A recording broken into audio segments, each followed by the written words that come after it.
This is the plaintiff, Amy DeMule. She says the defendant's vicious pit bull charged their back door, broke through, entered their house, and grabbed their sweet dog, Lola, and killed her. At the animal hearing, the defendant told the authorities she was 100% responsible and would pay them for their losses, while the louse never did. And that's why she's here, suing for the memory of her sweet, sweet Lola in the amount of the $1,690.50 she's owed.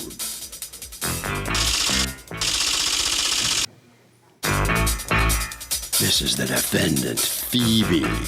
She says she feels terrible about the whole situation, but the plaintiff went so psycho after the incident, she was forced to move out because she thought her life would be in jeopardy if she stayed.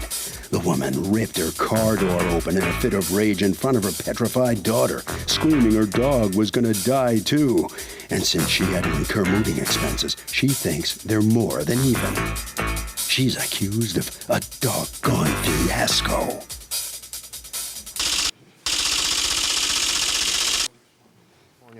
Thank you, Douglas. Amy DeMule? Yes. Okay. You are suing Phoebe. You've asked to be referred to only as Phoebe for $1,690.50 in vet bills, plus the purchase price of your Yorkie, because apparently your dog was mauled at the hands of her dog. Tell me what happened. Sorry to hear about that. On the evening in question, on September 7th, me and my husband, we were getting ready to go to the movies, and so I was going to take the dogs out before we left. So I went over, and we have a spotlight that we turn on in the backyard. So I turned the spotlight on, and I looked down into the backyard to make sure the defendant's dogs were not out there. Okay, but how are the defendant's dog in your backyard? We were living in a two-family house. Okay. They resided on the first floor. Downstairs or upstairs? We're upstairs. You're upstairs, they're downstairs. Correct, okay. yes. We have separate entrances and exits to the house. There's no common. But a communal backyard? But a communal backyard, yes. So I checked. What kind of dog do you have? He's a pit bull terrier. A pit bull. And you have? 2 Yorkshire Terriers. Okay, we can predict how this is going to turn out. Yeah, so I checked downstairs to see if they were down there. They weren't. We had previous history, so I always make sure I double check. What's the previous history? One time the pit bull grabbed my Yorkshire Terrier, the same one from this incident. And my husband was there and managed to get them apart, and she was okay. And there was just a few other incidents where the pit bull charged at me 2 other times, so I was just wary. Did you ever talk to your landlord about trying to figure out if there was a way to set up another fence to separate you guys, or? I didn't know, because every time we talked to the defendant, she assured us that nothing would happen, and she did muzzle him for a period of 2 to 3 months. When did she muzzle him? After the incident where he actually grabbed our dog. So she muzzled the dog for her dog for how long? A period of 2 to 3 months. And then what? And then she stopped muzzling it. That didn't work out so well. No, so what happened that night? So that night, I picked up my dog Milo. He refuses to walk down the stairs, so I have to carry him down the stairs. And I grabbed a flashlight. Even though we have the spotlight, it's a big yard, I like to be able to see them. And I was walking down the stairs. When I made it halfway down the stairs, I heard the defendant let the dogs out. So I stopped, and I stopped Lola, who was on the ground next to me. Well, the pit bull must have heard us in the hallway. So he came charging. The hallway of what? Our back stairwell. Okay. He actually jumped through the screen door and hit the regular door with so much force that it banged open and it bursted open. He jumped through the screen and came up the stairwell. Where of your private house? Of our side of the house, yes. Inside? Inside. Came up the stairwell and grabbed her. I grabbed the pit bull's harness, and I had the flashlight in my other hand. I just started smashing him over the top of the head in an effort to try to get him to let go. I was screaming. The Yorkie was screaming. I was 5 months pregnant at the time. Oh my gosh. I'm trying to get the dog. I'm trying to get the dog to let go. The defendant's boyfriend was out there. He never came in, never tried to help. Did he know what was going on? Well, we were screaming at the top of our lungs. Where was your husband? So. He came running down. He was upstairs going to the bathroom. Okay. And he came running downstairs as soon as he heard us screaming. He managed to choke the pit bull to the point where she finally let go. I grabbed Lola. He threw the pit bull back out the screen door, and I knew she had to get to the vet. So we ran. We got right into our car, and we went straight to the vet. And unfortunately, when we got there, he had crushed all her ribs, and they had punctured her lungs, and she had to be euthanized. Oh, goodness. How long had you had Lola? Just a year and a half. She was just a little baby. What happened? Hi. So I was actually inside with my daughter. My boyfriend actually took the dogs out. But we do have an agreement. So if we see their dogs outside, we definitely don't go outside and vice versa. So he had been out there for probably like 4 or 5 minutes. Okay, were you there? Yeah, I was outside. What happened? So basically, right before I go outside, take the dogs outside. There's more than one dog. Yeah, we got a Maltese and a pit bull. Okay. So right before I go outside, I turn the lights on. I put Frank on the leash. Who's Frank? Frank's a dog. The pit bull dog. Yeah, sorry. Right, Go ahead. sorry. He's a pit bull. So yeah, I was outside like 3 to 4 minutes. A retractable leash that's in your hand? No. No, it's like tied to a post. Okay. Yeah.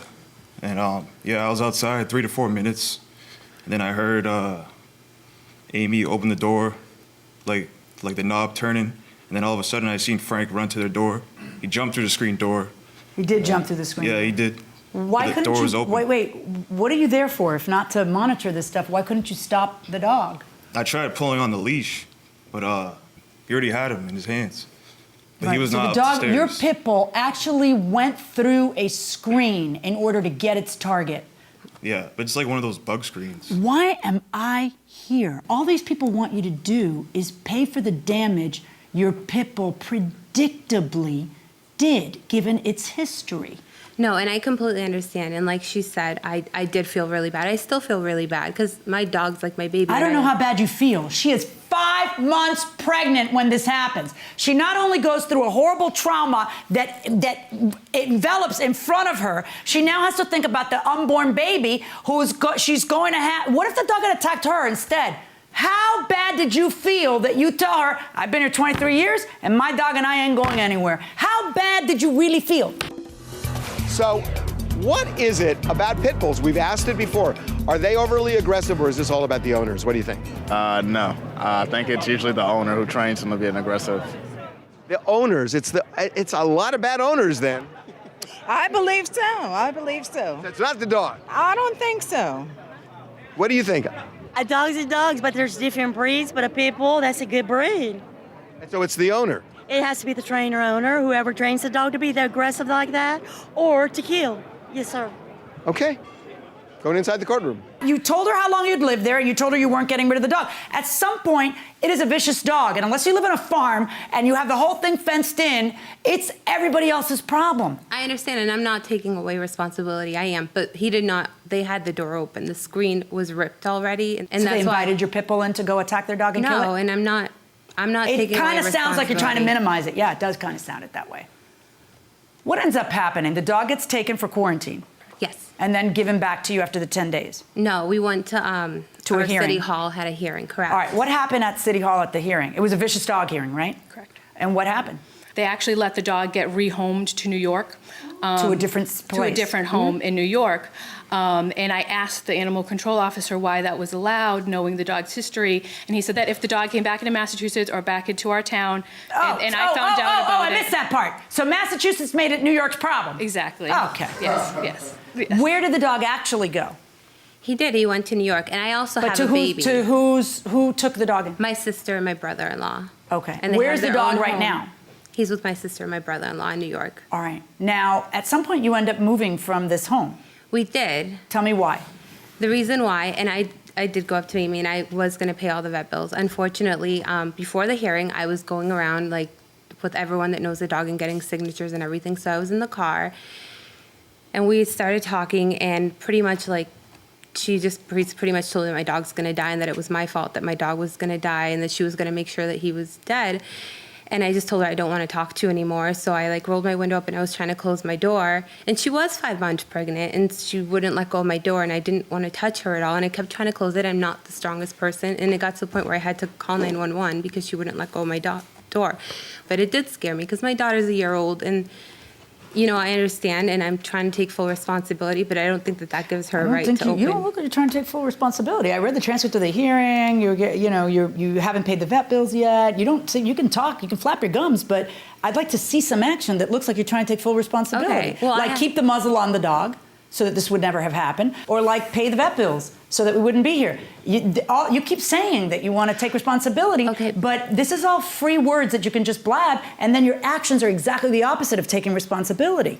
Okay, I understand what you're saying, but I had to move within Like, this all happened Why within a did you couple have to days. move? Because I didn't feel safe with her opening my door when my daughter could be in the vehicle and her screaming at me to the point where I had to call 911. So I didn't. Did the police come out? Yeah, I went to the police station because she was still screaming in the driveway. So I just drove to the police station and everything.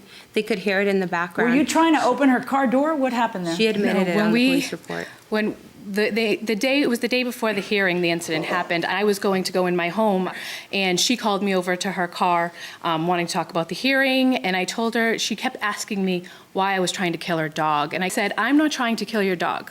Honestly, if anybody is trying to kill your dog, it was you. If you had muzzled him when you promised us you were going to and kept him muzzled, we wouldn't be in this situation. This wouldn't be happening. At that point, she rolled her window up. I did open her car door, and I said, we're in this situation because of you. And that was it. And she closed the door. I went inside. When I found out about the police report and I read what she had said I was screaming, running down the street, following the car. And I was screaming, I'm going to kill your dog, and I'm going to do this, and I'm going to do that. It was absolutely ludicrous. I went to a hearing because she tried to take out assault charges, and they dropped everything. They said the same thing. Do you have the vet bills, and do you have the purchase price of the Yorkie? I do, yes. Let me see both things.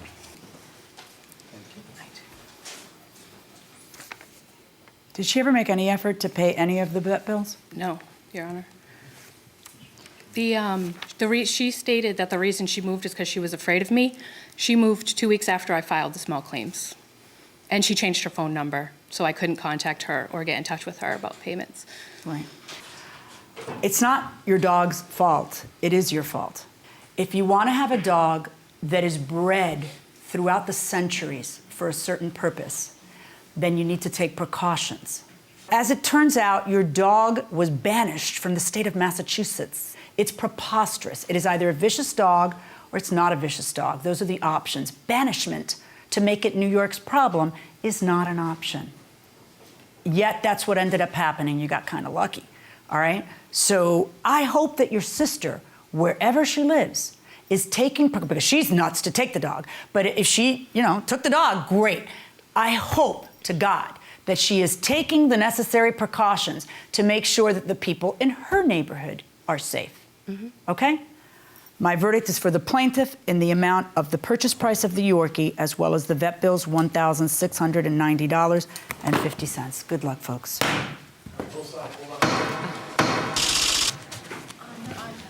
Well, the defendant comes out of the courtroom. You were saying in there that you are trying to take responsibility for what happened, but it doesn't sound like it fully from how you testify. Well, I am, and I'm actually glad that I don't mind paying what they had. I just was scared because I don't think she should have opened my car door. I never was trying not to pay anything. How do we know that it might not happen again now that the dog is in another state? It's not going to happen again. It wasn't going to happen the first time either, right? Right. Okay, right down that way. How do we know it's not going to happen again in another state? We don't. That's Right? the problem. It's very scary. You satisfied how this comes out now? I am. I mean, obviously, I'm not satisfied. I wish I had my dog, and I wish we didn't have to be here today, but at least I feel justice has been served. And you're opening the car door there. She seems to be fixated on that. Yeah, I have no idea. Put the fear into her. I there. did, yes. If I'm 5 months pregnant holding a Yorkie, I put the fear in her, yes. Mm-hmm. All right. You feel safe now? I do, yes, I do. All right, Harvey. Okay, Kurt, if you have a dog in your neighborhood that's really aggressive and dangerous and the owner won't take responsibility, call your local Department of Animal Control. They can actually come out, investigate, and in the extreme case, they can remove the dog from the neighborhood if the owner is simply not responsible. And that will do it for this case. Litigants for the next case on the way into the courtroom right now.